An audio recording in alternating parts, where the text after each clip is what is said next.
The underestimation captain Marcus Webb stood on the bridge of the cargo vessel Horizon's Edge, watching the massive alien fleet approach through the viewport. The Kothani ships were beautiful in their own terrifying way, sleek silver forms that cut through space like living creatures. Each one was 3 times larger than any human vessel, bristling with energy weapons that could vaporize a city. "Incoming transmission," reported Lieutenant James Park from his communication station. His voice carried the tension they all felt. "Oh." Main screen flickered to life, revealing the angular face of Fleet Commander Vextar. The Kothani's metallic skin reflected the bridge lights as he spoke through his translation device. "Human vessel, you will surrender immediately. Your species has violated the territorial boundaries established by the Galactic Dominion. Prepare to be boarded." Marcus kept his expression neutral, though his heart pounded.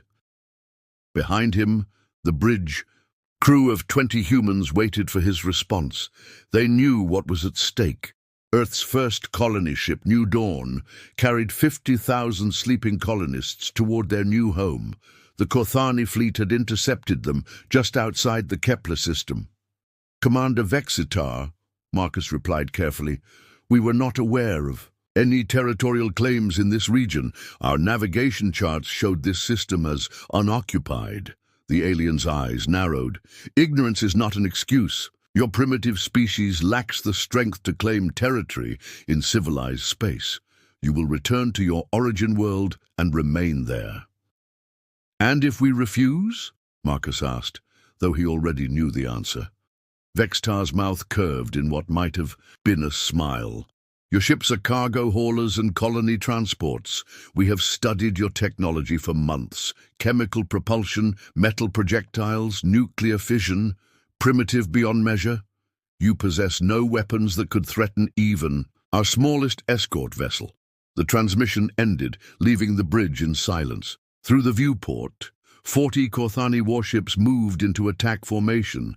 Their weapon systems glowed with deadly energy, preparing to eliminate what they saw as an insignificant obstacle. "Sir," whispered Engineer Tom Bradley, "they're not wrong about our technology. Those ships could destroy us in minutes." Marcus turned to face his crew. These weren't soldiers. They were colonists, engineers, and scientists. But they were also human. And that meant something the Kothani had failed to understand. "Tom, status on the cargo bay modifications?" "Complete, sir. All 20 vessels have been converted according to your specifications. Communications array?" "Ready. Captain, every human ship in the fleet is connected to our network." Marcus nodded. The Kothani had spent months studying human technology, cataloging their weapons, measuring their capabilities. They had seen exactly what humanity wanted them to see. What they hadn't seen was what humans could build when their backs were against the wall. "All ships," Marcus announced on the fleet-wide channel, "initiate Protocol 7. Let's show our new friends what human ingenuity really looks like." Across the human fleet, 20 seemingly harmless cargo ships began their transformation. The galaxy was about to learn that humans didn't build weapons to match alien technology. They built weapons to win. The Revelation engineer, Rachel Foster, watched her console as systems came online throughout the Horizon's Edge. What had appeared to be a simple cargo hauler was revealing its true nature. Hull panels slid away to expose hidden compartments. Manufacturing bays that had been disguised as storage areas hummed to life. "Fabrication units active," she reported to Captain Webb. "We're producing ammunition at maximum capacity." Through the viewport, the Kothani fleet maintained their attack formation, waiting for the humans to surrender. Commander Vexitar had given them 10 minutes to make their decision. He clearly expected no resistance from such a primitive species. On the bridge, Lieutenant Park coordinated with the other human vessels. "Captain, all ships report ready. The New Dawn has moved to protective position behind the asteroid field." "As planned." Marcus nodded. The colony ship with its 50,000 sleeping passengers was their primary concern. Everything they were about to do was to protect those lives. "Sir," called out Navigator Lisa Chen, "I'm reading massive energy buildups. On the Kothani ships, they're preparing to fire." "Let them," Marcus replied calmly. "Rachel, deploy the mining charges." From the cargo bays of every human ship, thousands of small objects launched into space. To the Kothani sensors, they looked like simple mining explosives, the kind used to break apart asteroids. The aliens paid them no attention, focusing instead on targeting the human vessels with their powerful energy weapons. "Kothani fleet is opening fire," reported the tactical officer. Brilliant beams of energy lanced across space toward the human ships. But the humans were no longer where they had been. Using their smaller size and superior maneuverability, the cargo vessels scattered in all directions. Some dove toward nearby asteroids, others accelerated at impossible angles, using modifications the Kothani couldn't detect. "Direct hit on the Star Chaser," Park announced. "They're reporting hull damage, but all systems operational." The Star Chaser spun through space, trailing atmosphere from a breach in her outer hull. But even as the Kothani celebrated their easy victory, repair drones swarmed over the damage. Within minutes, the breach was sealed and the ship was combat-ready again. "Impossible," came Vextar's voice over the communication channel. "Your ships should have been destroyed." Marcus smiled. "You studied our technology, Commander, but you didn't study our methods. Humans don't build ships to be strong. We build them to survive." The mining charges that had been ignored by the Kothani were now in position throughout their formation. But these weren't simple explosives. Human engineers had spent months modifying them, turning mining equipment into something far more dangerous. "Rachel, activate the charges." Across space, thousands of modified mining charges exploded simultaneously, but instead of simple chemical explosions, each one released a cloud of metallic particles. The particles dispersed rapidly, creating an electromagnetic storm that interfered with alien sensors and communication systems. "Their targeting systems are down," reported the tactical officer. "The electromagnetic interference is disrupting their weapons." "Phase 2, Marcus ordered. "All ships, begin the swarm attack." The human vessels moved like a school of fish, coordinating their movements through quantum-encrypted communications that the aliens couldn't intercept. They darted between the larger Kothani ships, using their superior maneuverability to avoid the clumsy attempts to target them. "Sir, the Pioneer is reporting successful attachment to target," Park announced. Through the tactical display, Marcus watched as the cargo ship Pioneer had somehow attached itself to the hull of a Kothani cruiser. Cutting beams extended from hidden compartments, slicing through the alien armor like it was paper. The galaxy was about to learn that when humans couldn't win through superior firepower, they found other ways to fight. The human way of War Commander Vextar stared at his tactical display in growing panic. Half of his fleet was now compromised by human vessels that had somehow attached themselves to his ship's hulls. His weapons couldn't target the small craft without damaging his own vessels. "Report!" he snarled at his tactical officer. "Sir, the human ships are using some kind of molecular cutting technology. They're slicing through our hulls at key structural points. 3 vessels have already lost primary propulsion." On the horizon's edge, Captain Webb watched the battle unfold with grim satisfaction. The humans weren't trying to destroy the Kothani ships entirely. They were disabling them with surgical precision. "Dr. Nathan Rivers, how are our mining operations proceeding?" Marcus asked the fleet's chief scientist. Rivers looked up from his console, his face lit by the glow of multiple displays. "Excellent, Captain. We're harvesting enough raw materials from the asteroid field to keep our fabrication units running for weeks, if necessary." This was the key to human strategy. While other species built specialized warships, humans had created vessels that could adapt to any situation. The cargo bays weren't just storage spaces, they were mobile factories.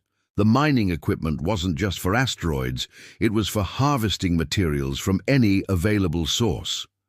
"Captain," called Lieutenant Park, "the Kothani are attempting to ram our ships with their damaged vessels." "Evasive maneuvers," Marcus ordered.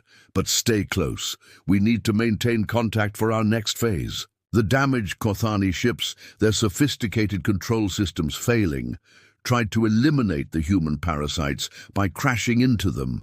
But the humans had anticipated this.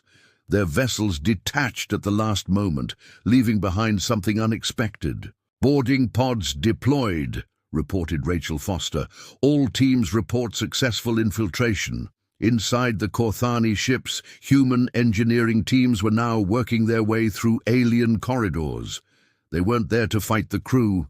They were there to understand and adapt the alien technology.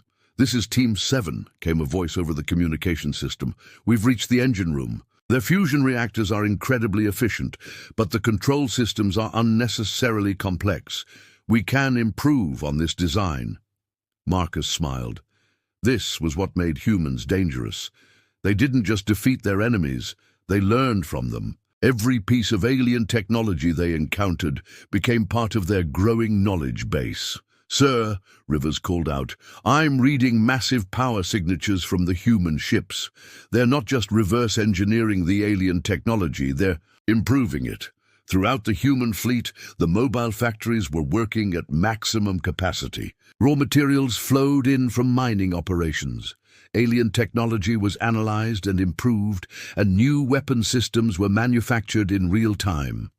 The Star Chaser, which had been damaged earlier, now sported energy weapons clearly derived from Kothani technology but modified with human engineering principles.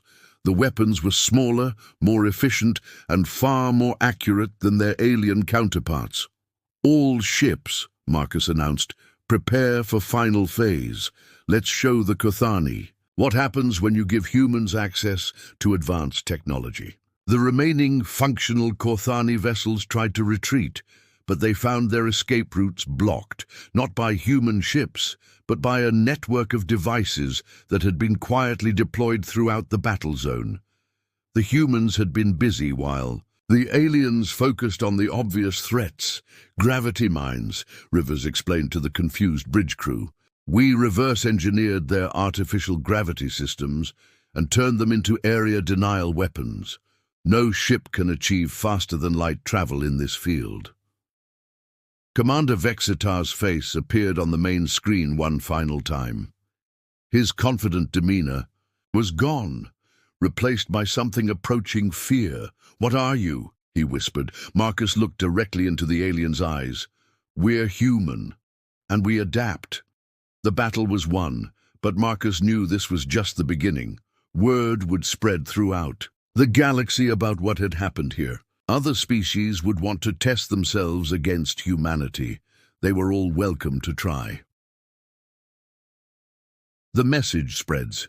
3 weeks after the battle, Captain Webb stood in the conference room of Luna Station, facing representatives from 12 different alien species. News of humanity's victory over the Kothani fleet had spread across the galaxy faster than anyone had expected. Ambassador Thylos, a tall being with crystalline features, leaned forward in his chair. His species, the Zelani, were known throughout the galaxy as master strategists. "Captain Webb," Thylos said through his translator, "the Galactic Council requires a full explanation of the events in the Kepler system.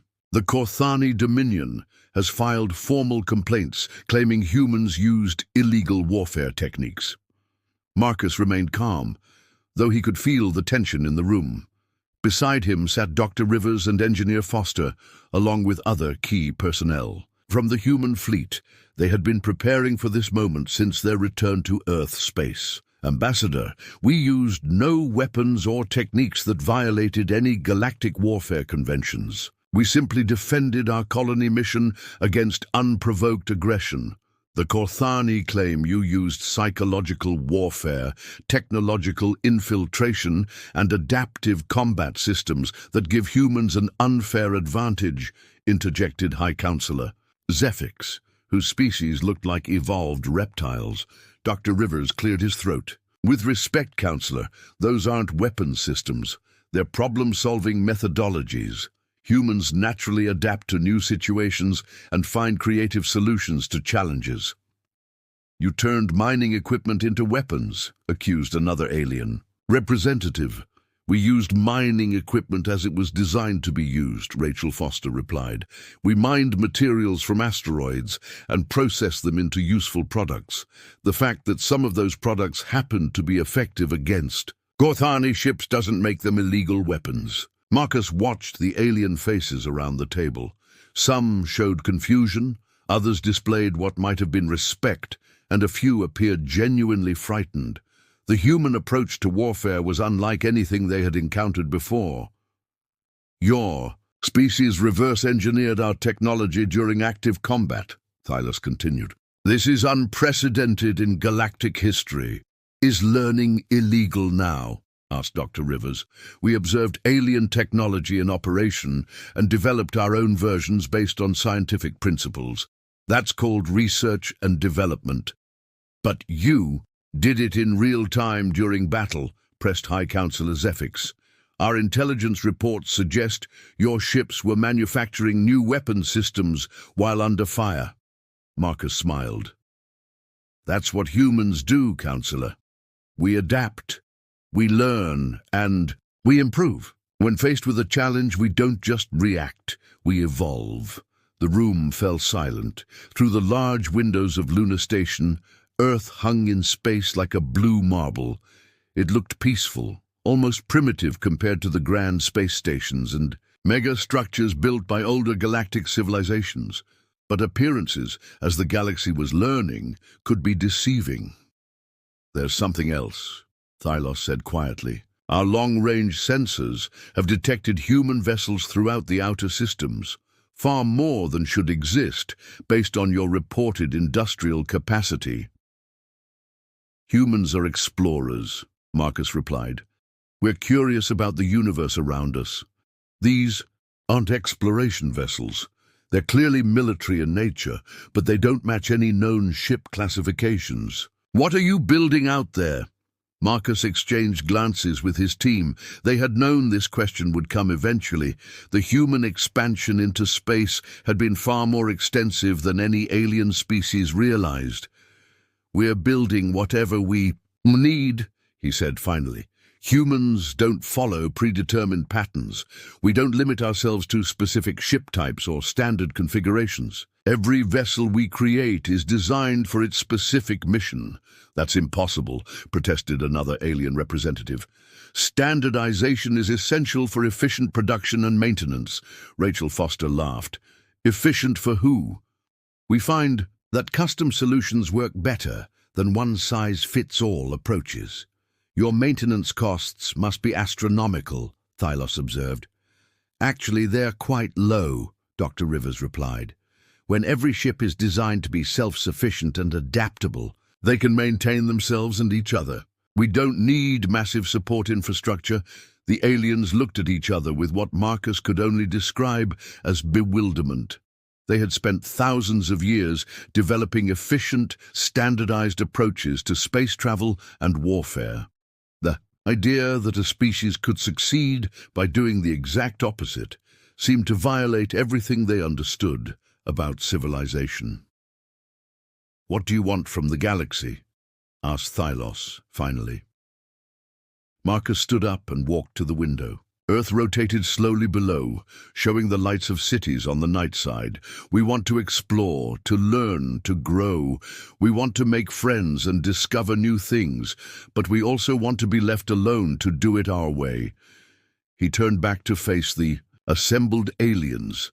The Korthani tried to stop us from reaching our new colony. They failed. Anyone else who tries to limit human expansion will fail too. Not because we're stronger or more advanced, but because we're more adaptable. The message was clear, and it would spread throughout the galaxy just as news of the battle had spread.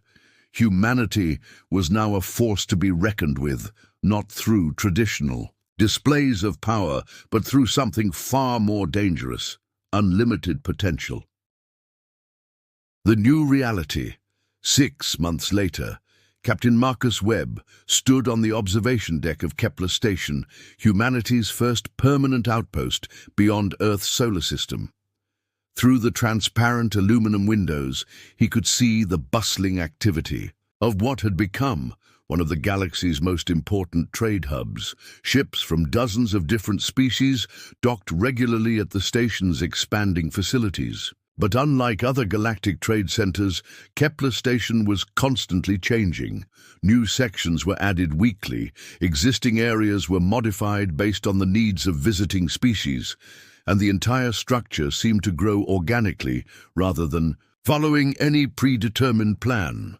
Captain, called Director Susan Park, who had taken over day-to-day operations of the station, "We have another delegation requesting to meet with human representatives." Marcus turned from the window. "Which species this time?" "The Vorthak Confederation. They're the ones who've been expanding aggressively in the Outer Rim territories. Apparently, they've run into some human settlements and want to negotiate boundaries." Marcus smiled.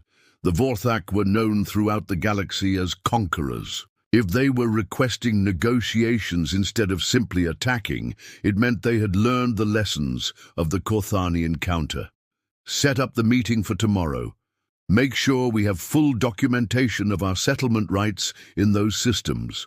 As Director Park left to make arrangements, Marcus returned to watching the activity outside. A human cargo vessel was docking at Platform 7, its hull scarred from some recent encounter. But already, repair drones were swarming over the damage, and manufacturing units were producing replacement parts based on real-time scans of the ship's needs. "Quite a view," said a familiar voice behind him. Marcus turned to see Dr. Rivers approaching, carrying a data pad filled with reports. "Nathan, what's the latest from the expansion fleets?" "Remarkable progress. We now have permanent settlements in 17 systems, with exploration teams pushing into previously unmapped regions. The aliens are having trouble tracking our movements because we don't follow traditional colonization patterns, meaning instead of establishing massive colony ships and terraform entire worlds, we're creating small, adaptive settlements that work with existing planetary conditions. Each one is unique, designed specifically for its environment." Marcus nodded. This was the human way. While other species tried to impose their will on the universe, humans adapted to whatever they found. "There's something else," Rivers continued. "We're starting to see other species adopting human techniques. The Thyridians have begun modifying their mining operations based on our methods. The Kelani Collective is experimenting with adaptive ship designs." Is that a problem? On the contrary, it's fascinating. We're not just changing how warfare is conducted in the galaxy, we're changing how civilization itself approaches problems. Through the station's communication system, they could hear the constant chatter of interspecies commerce. Human translators worked alongside alien linguists to facilitate trade negotiations. Human engineers collaborated with alien scientists on new technologies. What had started as a military conflict was evolving into something far more significant. "Captain Webb, to the command center," came an announcement. "Priority communication from Earth." Marcus made his way to the command center, where the main screen showed the face of Admiral Catherine Stone, head of Earth's Interstellar Defense Force. "Marcus, we have a situation developing in the Centauri sector. Long-range sensors are detecting a massive alien fleet moving toward human settlements. Size and composition unknown, but they're not responding to communication attempts. Hostile." "Intent?" Marcus asked. "Unknown. but given our recent history, we're not taking any chances. I'm authorizing you to take whatever steps necessary to protect human interests." The communication ended, leaving Marcus to consider the implications. Another alien species was apparently testing human resolve. They would soon learn what the Kothani and others had discovered. Humans didn't fight wars to win battles. They fought wars to end them permanently. Dr. Rivers, prepare the adaptive defense protocols.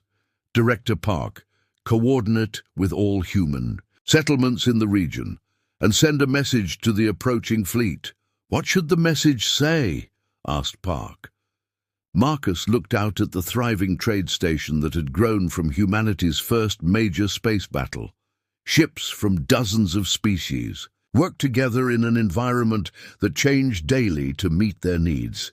It was a perfect example of human adaptability in action.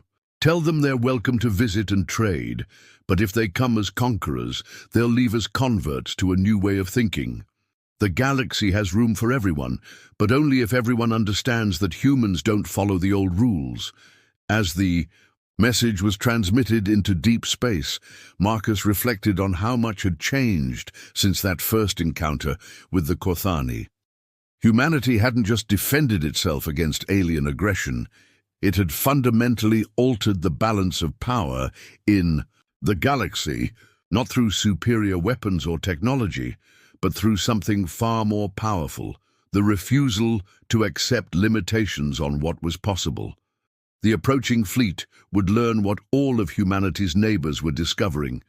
In a universe full of species that had perfected the art of warfare, humans had perfected the art of winning.